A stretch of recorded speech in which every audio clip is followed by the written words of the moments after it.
are fresh calls this morning for smacking children to be banned over concerns it sends the wrong message on family violence. It comes after a South Australian Royal Commission found when hitting is used as a form of punishment, it can allow some parents to justify abuse. Yeah, more than 65 countries have prohibited smacking kids as a form of corporal punishment. However, in Australia, parents are legally able to use reasonable force to discipline their child. For more, we're joined by Deirdre Brander, paediatric psychologist and parenting expert in Melbourne. Thanks for joining us. So, do you think smacking should be banned in Australia? I do believe that smacking should be banned in Australia for a number of reasons. Firstly, it doesn't work as a tool to manage your child's behaviour.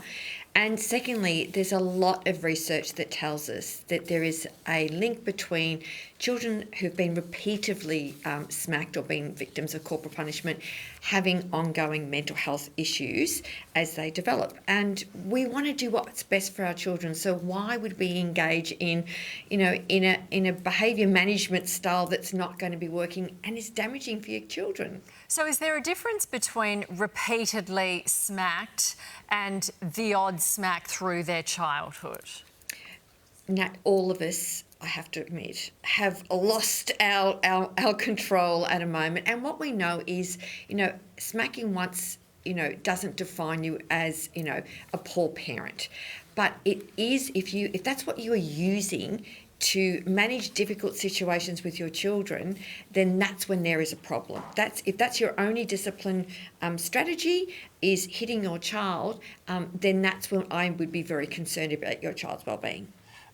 What about the old adage, I guess, of a current generation now that grew up with that style of discipline, whether it be at school or at home, and said, well, I turned out fine. Is that not justification enough for it?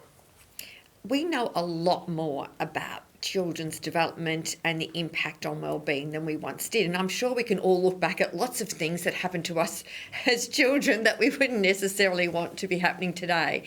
I would suggest that choosing to smack your child because you were smacked means that you haven't been able to develop or are aware of other strategies that might work. So you go back to what you once knew. Okay, so what do we do? Because a lot of parents say we're being told all the time, don't do this, but what do we do?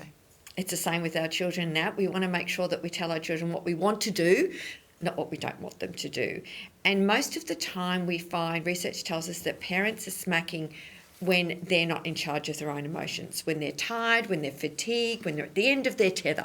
And we go in and we smack because we don't know what else to do. So being able to have clear rules for your child, be able to recognise that there are a lot of things that little people are still learning how to do.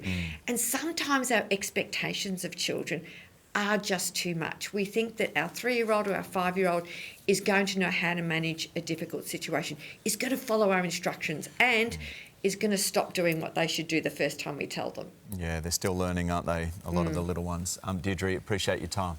Thank you.